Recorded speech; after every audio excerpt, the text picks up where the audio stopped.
За ингээд одоо хоёр дахь хэсэг рүү орё. За Монголын одоо бурхны шашны тухай одоо хоёр дахь одоо илтгэлэнд байгаа. Би нэгдүгээрт нь бол одоо түүхийн ухааны хүн биш.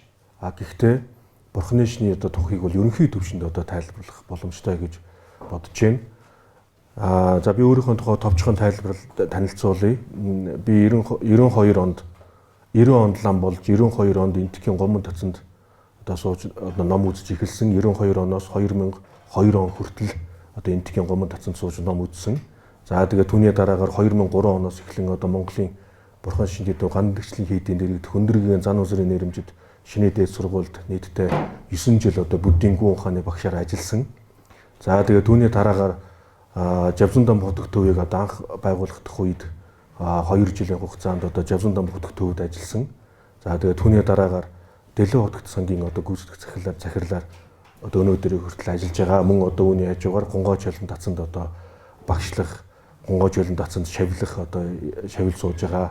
За тэгээд одоо сүүлийн одоо 17 оноос эхлэн одоо Нарва Жингээний одоо Нарва институтыг одоо ажиллуулж одоо хариуцсан одоо ажиллуулж байгаа юм хүн байна. За одоо үүний хажуугаар бас одоо дээрхийн гинэтэн далаа хөшийн одоо цахим хуудсыг Далалама Зэгэмэд гэдэг энэ вебсайтыг одоо бид нэр хариуцж ажилладаг. Мөн одоо далаа хөшийн номын аль дүрийг одоо орчуулж байгаа. Одоо аль биесны орчуулагчаар явж байгаа юм хүн байгаамаа. За өнөөдрийн ярих сэдэв маань бол одоо Монголын бурхны шашин гэсэн одоо ийм сэдэвтэй. Монголд бурхны шашин одоо дэлгэрсэн тухай одоо товч танилцуулна. Ер нь бол аливаа нэгэн одоо улс орон өөр өөрсдийн одоо шашин шүтлэгтэй байдаг. Хүн төрлөختөн анх үүссэн цагаас эхлээл одоо итгэл үнэмшилтэй байж ирсэн. Тэр тухайн итгэл үнэмшил нь бол одоо өөр өөрсдийн шашин шүтлэгтэй бол одоо шууд холбоотой байсан. За тэгээд ямар шашин шүтэж байгаагаас шалтгаалаад одоо хувь хүмүүс улс үндэстний өөр өөрсдийн одоо онцлог сэтгэлгээ бий болсон. За тэгээд энэ одоо үүний нэг жишээ бол одоо манай монголчууд одоо бурхны шашны одоо тийм онцлог сэтгэлгээтэй бурхны шашны одоо юм ёс суртахуун үзэл онолтоор суурилсан өөрсдийн одоо онцлог сэтгэлгээтэй ийм ард түмэн болсон юм аа. Бурхны шашин бол монголчуудын одоо түүхэнд аваад үзэх юм бол 2000 жилийн одоо түүхтэй одоогоос 2000 жилийн өмнөөс эхлэн одоо монголчууд бурхны шашныг шүтэж сунгаж ирсэн. Энэ үе нь бол одоо 2000 жилийн өмнө гэх юм бол хүннүгийн үетэй холбогдож байгаа. Манай монголчууд бол хүннүгийн үеэс эхлээд бурхны шашныг одоо шүтэж ирсэн. Торгоны зам гэдгээр дамжиж одоо Монгол бурхны шашин дэлгэрсэн байгаа. Энтхээс одоо торгоны замаар яваад одоо Монгол бурхны шашин дэлгэрсэн. За тэгээд Афганистанд саяхан одоо нэлээд хэдэн жилийн өмнө одоо Афганистанууд талибууд одоо буудаж сүйтгэсэн одоо нэг бурхан багш байгаа шүү дээ. За энэ бурхан багшийг бол судлаачид хүннүгийн үед одоо хийсэн гэж одоо үзэж байгаа. Хүннүүчүүд одоо энийг байгуулсан гэж үзэж байгаа. Ер нь бол түүхийн их сурвалжуудад дээр бол Станы одоо орнууд байгаа. Афганистан одоо энэ Афганистан, Узбекистан гэдэг энэ Станы орнуудад бол бурхны шашин дэлгэрсэн гэж үзэж байгаа. Яг энэ газруудаар яагаад одоо ингэж муслимын шашинтай болцсон бэ гэхлээр энэ нутгуудад нуус тарины номлол дэлгэрсэн. Нуус тарины номлол дэлгэрсэн одоо ер нь бол нуус тарины номлол гэдэг бол одоо нууцаар анхааран авлага болгодог, үзэл судалдаг одоо ийм одоо бурхны шашны бурхан багшийн одоо айлдвар сургаал байгаа. За тэгээд нууцаар одоо анхааран авлага болгодог байсан учраас олон нийтийн хүртээр нийгмийн одоо дунд олон нийтийг одоо хамарч чаддаггүй. Тэгээ ингээ хэсэг ингээд хувь хүний одоо дотоод зөвхөн хувь хүний хэмжээнд ингээ явагддаг ийм сургаал байсан учраас устж үгүй болохтой хамархан байсан байна. Тийм учраас Станы одоо орнуудад бол бурхны шашин одоо хүчтэй дэлгэрсэн. Торгоны замын одоо замаар дамжиж дэлгэрсэн байгаа. За тэгээд хүннүүгийн дараа Сиамби гэж улс байгуулагдсан Монголд. За тэгээд Сиамби улсын үед бол одоо бурхны шашин одоо дэлгэрсэн гэдэг одоо нотлогоотой баталгаа одоо их сурвалжууд бол байгаа. За тэгээд түүний дараагаар бол одоо Түрэг, Уйгур, Хятан гэх одоо ийм улсуудад манай энэ бол бүгдээрээ манай Монголын эртний Монгол улсууд байгаа. За энэ дотроос бол одоо Хятан улс гэдэг бол хагас нүүдэлчин, хагас суурин одоо ийм газар байсан, ийм улс байсан. Тэгээ энэ үед бол одоо бурхны шашин одоо маш өндөр түвшинд хүртэл хөгжиж ирсэн. Одоо төрийн шашны хэмжээнд одоо явагдаж ирсэн гэж үздэг. За тэгээд ер нь бол одоо энтхээс Монголд одоо бурхны шин дэлгэрсний одоо нэг том нотлогоо нь юу гэхээр манай монгол хэлэнд маш олон энтхэг үг байдаг. Энэ энтхэг үгнүүд бол ихэнх нь одоо бурхны шиний холбогдолтой үгнүүд байна. Жишээлбэл одоо багш гэдэг үг байна. Энэ бол ерөөсөө энтхэг үг юм. Одоо хүртэл одоо Ананд Багши гэдэг нэртэй ийм энтхэг хүмүүс зөндөө их байдаг. Сансар гэж байна. Сансар окторгуй Нисванаст муу сэтгэл нирван болох гэх мэтчлэн одоо бидний байнга хэрэгэлдэг энэ бурхны шинтэй холбоотой энэ үгүүд бол бүгдээрээ энтхэг үгнүүд байгаамаа. За тэгээд энэ нь бол одоо энтхээс Монголд одоо бурхны шин дэлгэрснийг одоо харуулж байгаа нэг тод жишээ юм. За тэгээд ер нь бол одоо эдгээр бүгдийг бол манай Монголын одоо ихээр түүхч эрдэмтэн Заваа Дамдин гэж лам одоо алтан дэвтэр гэж одоо Монголын бурхны шиний тухай одоо юм алтан дэвтэр гэж ном гаргасан. Энэ алтан дэвтэр ном дотор бол одоо маш олон төрлийн одоо судалгаагаар гаргаж ирсэн байгаа юм аа. За ингээд эртний одоо Монголд бол энэ цаг үе нь бол ерөнхийдөө манай эртний 1-р зууны үед эхэлсэн. Одоо Монголд бурхны шин бол манай эртний 1-р зууны үеэс эхэлсэн гэж үзэж байгаа. За энийг бол анхны дэлгэрэлт гэж үзнэ. Ер нь бол Монголд бурхны шинийг бол 3 үедээ дэлгэрсэн гэж үзэж байгаагийн одоо эхний дэлгэрэлт нь бол энэ юм. За хоёрдугаар дэлгэрэлт нь бол Монголын их Монголын үе байгаа. Их Монголын үед бол одоо Чингис хааны үеэс эхэлж байгаа. Чингис хаан бол төвдийн одоо саж бандтай холбоо тогтоосон гэж үздэг. За тэгээ энийг бол эрдэмтэд бол юу гэж үздэг вэ гэхээр Чингис хаан төвдийн одоо саж бандит руу захидал илгээсэн байдаг. За тэр захидал илгээхдээ би одоо төрийн ажиллаар завгүй байна. Тантай би тухайлан уулзъя гэж бодсон боловч төрийн ажиллаар би завгүй байгаа учраас одоо уулзах чадахгүй байна. Гэхдээ та одоо тэндээс өөрийн одоо нутгаасаа миний төлөө залбирч байгаа ч гэсэн одоо ийм захидал илгээсэн байдаг. За тэгээ энэ захидал нь бол Чингис хааныг одоо бурхны шинтэй байсан гэдэг одоо нэг нотлогоо юм аа гэж үздэг эрдэмтэд. За ер нь бол бид бодит байдлаас наваад үзэх юм бол их Монгол орн тухайн үедээ бол одоо дэлхийн талыг эзэлж ирсэн энэ Монгол орнд шашин болгон өөр өөрсдийн одоо үйл ажиллагаагаа явуулах сонирхолтой байсан. Ер нь бол энэ Чингис хаан маш олон газараар явж маш олон улс орныг одоо эзэлсэн. За тэгээд энэ үедээ бол одоо өөрөө их ухаалаг хүн байсан учраас тухайн одоо улс орны онцлог юу байна уу, шашин соёл нь юу байна уу гэдгийг бүгднийг нь одоо үзэж судалж ирсэн байна. Тийм учраас ерөнхийдөө бол Чингис хаан одоо ер нь шашны сонголтыг гаргасан байгаа. Яг одоо би ганцхан одоо бурхны шин шүтэн гэдэг ч юм эсвэл дан ганцхан би бөө мөргөлтэй байна гэж одоо хатуу баримтлаагүй. Тийм учраас одоо хар хоринд бол одоо шашин болгон өөр өөрсдийн одоо үйл ажиллагаа явуулж ирсэн байгаамаа. Тэгээ аргагүй юм одоо тухайн үедээ одоо дэлхийн талыг эзэлсэн их Монголын одоо улсад өөрсдийн одоо шашин болгон өөр өөрсдийн одоо нөлөөгөө бэхжүүлэхийг бол одоо тухайн үеийн шашны одоо тэргүүдүүд нь бол бүгд бодож ирсэн байгаа. Тэр үед бол христийн шашин үйл ажиллагаа явуулж ирсэн муслимууд байсан. Гэвч их Монголын хаадууд Чингис хаанаас хойш их Монголын хаадууд зөвхөн одоо бурхны шинийг сонгосон байна.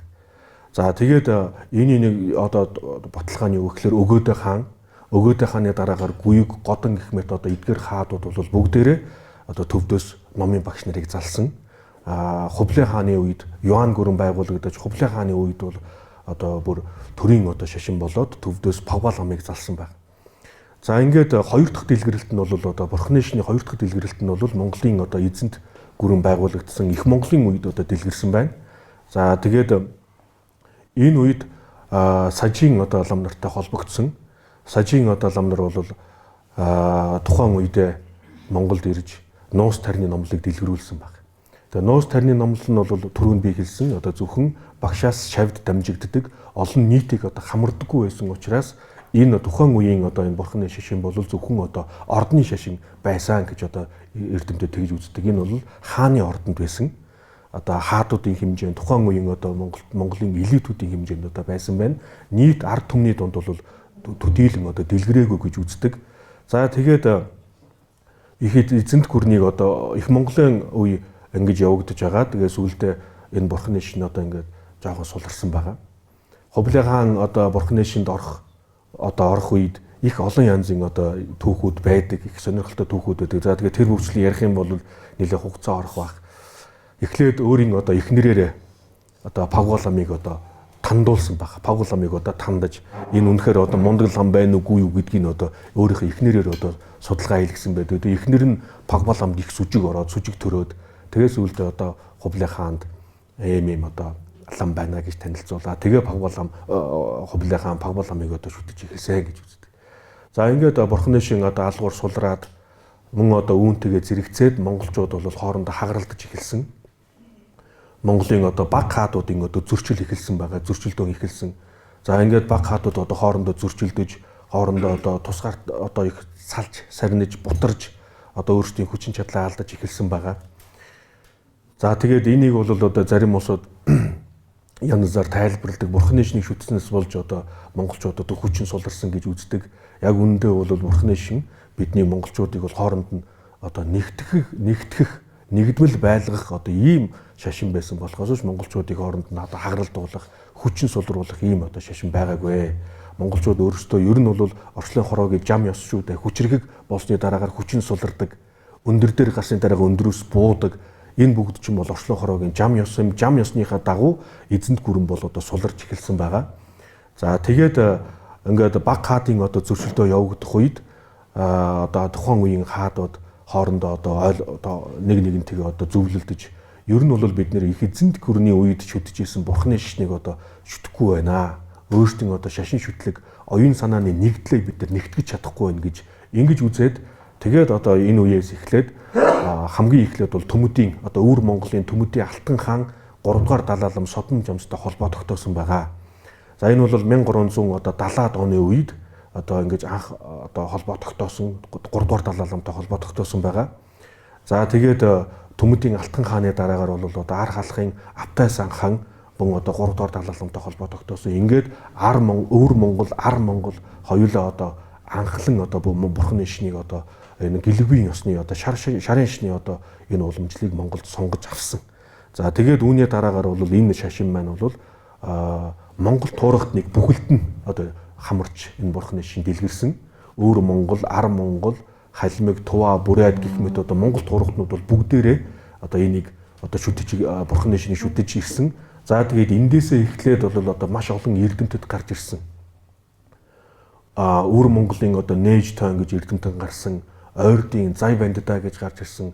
За Ар халахын одоо маш олон одоо эрдэмтэд гарч ирсэн байгаа. Эдгээр хүмүүс бол одоо бүгдээрээ бурхны шашны одоо том эрдэмтэд одоо ингэж бий болсон байна. За тэгээ ер нь бол монголчууд нүүдэлчин ард түмэн байсан. Нүүдэлчин байна гэдэг нь бол нүүдлэлээд энд нэг явж идэг. Суурин газрын одоо соёл бол бидэрт байгаагүй. За тэгээд сум хийд одоо байгуулагдаж эхэлсэн цагаасаа суурин газрын хөгжил явагдаж эхэлсэн баг. Жишээлбэл манай хүрээ гэдэг маань бол одоо даа хүрээ гэж ярьж байгаа. Энэ хүрээ бол одоо анх бол хийд байсан, сум хийд байсан. Тэгээд энэ сум хийдийгээ дагаад суурин газрын хөгжил ирсэн баг. За тэгээд сум хийдүүдүүд бол лам нарт одоо боловсрол олгож ирсэн. За тэгээд лам нар бол маш олон хэл мэддэг байлаа, төвд хэл мэддэг байлаа, санскрит хэл мэддэг байлаа. За тэгээд дээрэс нь бол одоо уйгуржин одоо манж үсэг мэддэг маш олон одоо хэлтэй мөн одоо буддийн гүн хааныг өндөр түвшинд одоо үз судалдаг ийм одоо эрдэмтэд бол одоо сум хийдээс гарч ирсэн байгаа. За тэгээд энэ одоо 3 дугаар дэлгэрэлт нь бол одоо Төмөдийн Алтан хааны одоо 3 дугаар Далайламаас холбоотой үеэс эхлээд Монголд одоо энэ бурхны шний одоо 3 дугаар үе дэлгэрсэн гэж үздэг. За тэгээд 4 дугаар Далайлам бол одоо монгол хүн байсан. 4 дугаар Далайлам бол одоо Төмөдийн Алтан хааны одоо зээх хүү байсан. За тэгээд энэ бол Ёндан жамц гэж одоо ийм Далайлам байсан. За тэгээд Ёндан жамц гэдэг энэ Далайлам бол одоо Монголд төрөөд за тэгээд Монгол төрснийхэн дараагаар бол одоо Багдаа төвдөд очисон. За төвдөд очих үедээ бол одоо төвдийн одоо Төдөв жамц гэдэг нэг алдартай болтлоо одоо ийм төвдийн одоо соёлд бол маш их одоо нөлөө үзүүлсэн ийм хүн байсан. За тэгээд ер нь бол энэ 3 дугаар дэлгэрэлтийн үед одоо Монголын одоо бурхны шашин гадна талаасаа одоо гэлэгбийн ёсыг одоо авсан баг. Гэлэгбийн ёс гэдэг нь бол одоо бог зонховын одоо уламжилтаа одоо ийм одоо уламжилтаа бог зонховыг үүсгэн байгуулсан одоо ийм шашин. Гэвч энэ манай Монголын одоо Монгол бурхны шашин дэлгэрсэн нь бол төвдийнхээс арай өөрөөр дэлгэрсэн баг. Энэ онцлог нь юу вэ гэхээр Монголд гадна талаасаа бол гэлэгбийн одоо ёс. Дотор талдаа бол төвдийн бүх урсгалыг анхааран авлагуулдаг гэсэн. Сажаа, нима, гаржууд, гэлэгбүүд бүх урсгалуудыг бол адилхан одоо авч исэн байна. Жишээлбэл одоо хүрээнд манай хүрээнд одоо гандан хүрээнд бол нийтдээ 30 аймаг гэж байдаг. 38-ыг гадна талаас харахад бол бүгдээрээ нэг загвартай, нэг хэлбэртэй зөвхөн одоо гэлэгбийн ёсны одоо ийм хэл загвартай байсан. Гэвч дотор талдаа анхааран авлага болохдоо бол сажаавын, нямаавын, гаржуудын одоо бүх одоо анхааран авлага бясалгалуудыг бол бүгдийг хийдэг байсан баг.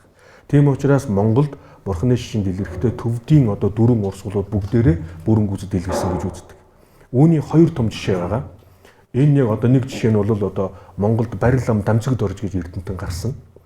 За барил ам дамцагд орж гэдэг эрдэмтэн бол анх одоо төвдийн одоо дашчил хийдэд одоо ном үзэж байгаад Банчин богдын дэргэд одоо ном үзэж байгаад тэгээ сүүлдээ лас руу явж Сиражээ хийдэд Сиражээ татсанд одоо шавлал суусан.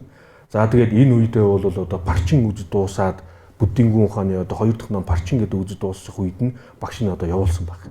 Тэгээ энэ хүн бол одоо төвдийн одоо бүх ил нутаг орноор одоо хөндлөн голд явж бүх одоо Бурхны шишний бүх өвцүүдийг бүгднийг нь одоо өөр авсан. Энэ дотор бол одоо сажа, нима, гэлүг, гаржууд гэх одоо бүх урсгалуудыг одоо бүх одоо нарийн өвцүүдийг бүгднийг нь аваад 10 жилийн хугацаанд ингэж явж одоо бүх нарийн өвцүүдийг бүгднийг нь аваад тэгээ сүүлдээ одоо лаврын ташчилд хурж ирээд Банчин богдын янзанд одоо энэ өвцүүдөө бүгдийг нь өргөсөн баг. Тэгээ Банчин богдын янзан буцаагаад одоо Банчин богдод өргөө. Тэгээ Банчин богд бол ерөнхийдөө энэ Бурхны шишний одоо бүх урсгалуудыг бол одоо нийтэд нь адилхан одоо дэлгэрүүлж чадсан гэж үздэг.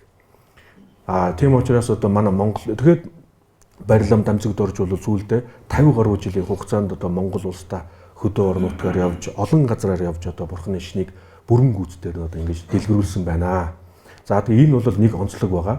Мөн одоо ойрдын зай бандита гэж одоо эрдэмтэн гарсан. Ойрдын зай бандита ч гэсэн ялгаагүй одоо бүхий л одоо Бурхны шишний бүхий л урсгалыг бол одоо анхааран авлага болгодог, практик хийдэг ийм хүн байсан. Тийм учраас одоо манай Монголын онцлог бол Монголын Бурхны шишний онцлог нь төвдийн Бурхны шишнийхаас арай жоохон одоо онцлогтой байдаг. Төвдөд бол сажаан зөвхөн сажаагаараа явдаг, нямаа нь бол зөвхөн нямааваараа явдаг, гэлэгвэн бол зөвхөн гэлэг ихэнх эрдэмтэд нь ингэж байсан. 5 дугаар далаалам Лувсан жамс бол одоо бүх шашныг бол анхааран авлага болгодог байсан. Бүгднийг нь үзэж судалдаг байсан. Өөр одоо цөөхөн хідэн эрдэмтүүд бол ингэж үздэг байж. Монголчууд бол ерөөсөө тийм биш. Бүхий л одоо арга ухаанд бүгд нийтэд нь бол одоо суралцдаг байж. Энэ бол одоо манай монголчуудын онцлог юм.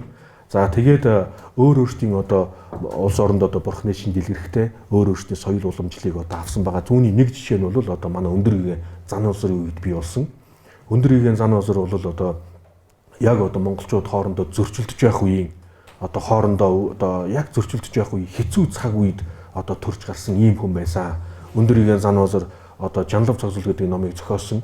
Энэ Жанлав цогцол гэдэг ном бол одоо манай цагийг төхнүүлэгч гэдэг ийм одоо ерөөлийн ном байгаа. Энэ ном бол одоо монголчуудыг өөр хоорондоо эвтэй найртай байлгах, ялангуяа одоо Бурхны шашны доор монголчууд хоорондоо нэгдэж чадах юм байна гэдгийг олж харж ингээд одоо шашнаар нь бол одоо монголчуудыг нэгтгэж ийсэн ийм хүн байсан.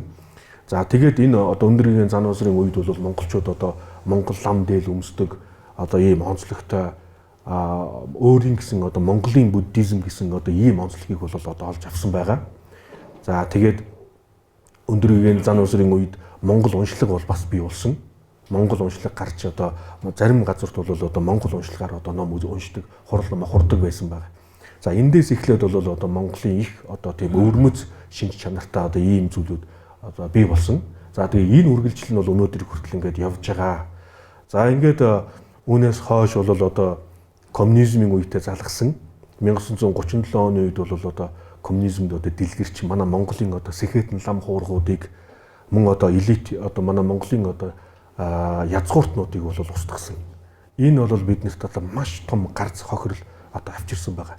Сүм хід устгахад бол энэ бол одоо би төдийлө харамсахгүй байна. Ягаад гэвэл энийг бол бид нар сүм хід байгуулах, бурхан шүтэн байгуулахад бид нар буцаагаад хийж чадах зүйл. Хамгийн одоо хэцүү зүйл маань юу гэхээр бид нар одоо эрдэмтэн лам нараа бид нар өөрөөсөө өчигдрийн миний ярьсанчлан одоо эрдэмтэн лам нарын маань өчиггүй буудаад алдсан. Нийтдээ бол одоо 10,000 гаруй одоо эрдэмтэн лам нарыг бол одоо бусдгсан, буудаж одоо сүйтгэсэн байгаа. Ер нь бол одоо арга халахад бол 700 гаруй сүм хід байсан. 700 гаруй сүм хідийг бол бүгдийг нь устгасан. За тэгээд тэнд одоо сууж исэн одоо эрдэмтэн лам нарыг бүгдийг нь одоо алж өгөө шууд буудсан. Энэ бид нар бол одоо юу гэсэнд өөрсдийн одоо сургалтаа бидний одоо сургалт амьд явагддаг тэр боловсролын тогтолцоо маань бол бүрэн гүйцэд тасарсан баг. бурхны шашин бол сургалтыг голлдог. Сүсэг бишрлийг голлодоггүй. Зарим шашин бол одоо жишээлбэл Христийн шашин бол сүсэг бишрлийг голлдог. Бурхны шашин болохоор мэдлэг боловсролыг голлдог. Одоо ийм шашин байгаа. За тэгээд бурхны шашины одоо энэ сургалт нь ингээ байхгүй болоод ирэнгүүт яалч аргагүй одоо бурхны шашины хөгжилд бол одоо маш их одоо саад учирч эхэлсэн. Бид нэг өсөндөө бол одоо 100000 гаруй одоо хүмүүсээ буудуулж түүний дараагаар 100000 гаруй одоо лам нарыг шоронд хорж 100000 гаруй лам нарыг одоо энгийн болгож одоо хөдөө ингэж явуулсан. За тэгээд ингээд бол одоо бидний сургалт одоо бүрэн гүйцэд байхгүй болсон. За тэгээд 2000 одоо ардчлалын дараагаар бол бид нэр одоо бурхны шинэ шүтэх хэрэгчлээтэй болсон. Гэвч өнөөдрийг хүртэл одоо бид нэр бас бурхны шин маань бол яг одоо зөв голитролоор хөгжиж дэлгэрч чадахгүй байна. Үүний нэг жишээ бол одоо бид нэр одоо яг эрдэмтэн лам хуургуудаа бид нэр одоо л эхнээс нь одоо бид нэр яг бүрэн гүйцэд одоо ном үзэл дууссан одоо ийм эрдэмтэн лам дортой дөнгөж одоо л залгаж байна. Яагаад гэвэл бурхны шишин маш их номыг үзэл судалдаг. 20 гаруй жилийн хугацаанд ном үзэл судалж ээж тэр хүн бурхны шишний талаар бүрэн гүйцэд ойлголттой болдог. Ийм бүрэн гүйцэд ойлголттой болж ээж энэ хүмүүс бурхны шишнийг одоо бусдад тайлбарлах хэрэгтэй болно. За ингээд 20 жил үзсэн номоогоо буцаагаад нэг хүн заахад дахиад 20 жил шаардлагатай байгаа. Ингэж ээж нэг өсөндөө бол доор хаяж 40 жил болж ээж бид нэр одоо манай бурхны шишин бол яг одоо цэвэр зөв одоо голитролоор одоо дэлгэрэх ийм одоо боломжтой болох юм байнамаа. Тийм учраас бид нэр яг өнөөдрийн төвшөнд бол одоо боловсон хөгжийн дутагдaltaй улмаас бид нэр сүсгтнүүдээ бүрэн гүйцэд одоо хөгжүүлж чадахгүй байна. Сүсгтнүүдтэй бид нэр бүрэн гүйцэд одоо бурхны шишний талаарх одоо бүрэн гүйцэд ойлголтыг өгч чадахгүй байна. Манай сүсгтнүүд ерөөсө хөгжихгүй байна нэг талаасаа. Бид нар бурхны шишнийг шүтэл яваад байгаа гэсэн ирнэ. Яг үүндээ бурхны шишний доторх тэр сургаал мэдлэгийг бас бүрэн гүйцэд авч чадахгүй байна. Тэгэхээр энэ нь бол айл ал талдаа алдаатай байгаа юм. Тийм учраас бидний одоо энэ удаагийн зохион байгуулж байгаа энэ ажил маань бол одоо манай бурхны шашинтнуудад яг үнэн зөв ойлголт, бурхны шашин гэж яг юу юм бэ гэдгийг ойлгуулах ийм одоо зорилготой байна. За нөгөө талаасаа биднэрт бас нэгэн одоо саадтай зүйл нь юу гэхээр би өчигдөр ярих гэж бодож байгаа жоохон цугас дуртад өнгөрсөн. Бидний энэ төр шашин одоо үндсэн хуулиараа төр шашин тусдаа гэдэг энэ нэг заалт одоо их төвөгтэй байгаад байна. Төрийн зүгээсээ одоо шашны ямар нэгэн зүйл төр бид нар ерөөсөө дэмжлэг үзүүлж чадахгүй болчихж байгаа. Жишээлбэл бид нар манай одоо нийгэмд маш их одоо ёс суртахуунгүй зүйлүүд бол одоо маш их хүчтэй болж эхэлж байна. Энэ юунаас болж байгаа вэ гэхээр манай хүмүүс өөрсдөө ёс суртахуунгүй байгаагийн нэг жишээ. Тэгэд энэ яагаад энэ ёс суртахуунгүй болж байгаа вэ гэхээр бид нар хүмүүстэй ёс суртахууны сургалтанд одоо хамруулж чадахгүй байна. Хүмүүстэй ёс суртахууны ойлголтыг өгч чадахгүй байна. Тэгээд энийг болохоор ингээд яг 10 жилийн хүүхдүүдэд сургалтанд ингээд оруулаад ингээд явъя гэхлээр одоо шашны номлол орж болохгүй гэдэг ингээд яваад байдаг. Тэгэн гууд бид нар ямар ч одоо албан ёсоор бид нар хүүхдүүдэд сургалт явуулж чаддаг. Хийд дээр очиод ингээд нэг лам сургууль дээр очиод нэг лам хүн лекцаараа хийхлээр ихэнх сургууль энийг хүлээж авч чаддаггүй. Энийг зохион байгуулж чаддаггүй. Яг үүндээ монголчууд бол 2000 жилийн хугацаанд бурхны шинийг шүтэж ирсэн ийм одоо уламжлалтай шашин шүт. Энэ бол одоо үнэт зөвхөн монголчуудын асуудал биш. Энэ бол дэлхийн үнэт өв соёл юм байгаа. Энэ бол дэлхийн одоо өв соёл юм. Яагаад гэвэл одоо эзэнт гүрэн монголчуудын одоо эзэнт гүрний одоо олон зуун жилээр дагаж үтэж ирсэн тэдний сонгосон одоо ийм шашин байгаа. Тийм учраас энэ бол зөвхөн монголчуудын асуудал биш. Дэлхийн одоо үнэт өв соёл нүүдэлчин монголчуудын одоо дагаж ирсэн ийм одоо том соёл юм байна. Тийм учраас энэ соёлыг бол бид нэр ерөөсөө ингэж алдаж болохгүй. Энэ бол өөрсдийн одоо соёл уламжил ямар вэ тэрийг бид нар дагах хэрэгтэй. Гэхдээ шашны одоо сонголтууд бол бид нар зөндөө байгаа шүү дээ. Христийн шашин шүтэж болно, муслимын шашин шүтэж болно, бурхны шашин шүтэж болно. Гэхдээ монголчуудад бас бидний өөрсдийн уламжилт онцлог байх хэрэгтэй. Жишээлбэл барууны соёлыг бол бид нар бүрэн гүйцэд авч чадахгүй байгаа шүү дээ. Барууны соёлыг бид нар авч чадахгүй. Яагаад гэвэл барууны соёл маань соёлын одоо үндсэн суурь сэтгэлгээ нь бол христийн шашны онол дээр суурилсан байна. Христийн шашны сүсэг бишрэлтэй холбоотой ийм соёл явж байгаа. Энийг бол бид нэр бүрэн гүйцэд авч чадахгүй. Жишээлбэл барууны одоо Европуудын иддэг хоолыг бол бид нар идээд яваад чадахгүй шүү дээ. Энэ бол ерөөсөө зөвхөн одоо Европын улсуудтай таарсан ийм одоо өөрийн онцлогтой юм байна. Монголчууд бол бид нар өөрсдийн одоо соёл уламжил онцлогтой зүйл юу вэ гэдгийг бид нар гаргаж авах хэрэгтэй. Ер нь бол бидний монголчуудын үнэт зүйл гэж юу юм бэ гэдгийг бид нар олж авах хэрэгтэй. Монголчуудын үнэт зүйл нь шашинтай шууд холбоотой. Үнэт зүйл бидний бол гадаад материалын зүйлээр монголчуудын үнэт одоо зүйлийг бол тодорхойлох боломжгүй. Монголчуудын үнэт зүйл нь юу юм бэ гэхээр бидний дотоод сэтгэлгээ юм байна. Тийм учраас монголчууд өөрсдийн одоо өвөрмөц сэтгэлгээ, өвөрмөц онцлог юу вэ гэдгийг бид нар мэдэж авах хэрэгтэй байна. За тийм учраас одоо дараагийн илтгэл орох хүн маань ингээ хүрээд ирлээ. Тэгээд би энэ тухай одоо өшөө цааш нь одоо дэлгэрүүлвэл ярих одоо нэлээд зүйлүүд байгаа. Тийм учраас энэ удаад ингээ төр орхив. Тэгээд та бүхэн бүгдээр энэ дээр анхаарал хандуулах хэрэгтэй байна. Нэг өснөө бид нар бурхны шинд ингээд олон жил ингэж явж байгаа. Одоо бид нар жоохон идэвхтэй үйл ажиллагаа явуулах юм цаг үе дээр ирж байна. Одоо олон хүмүүс одоо далаа хөшөө номын айлдварт явдаг.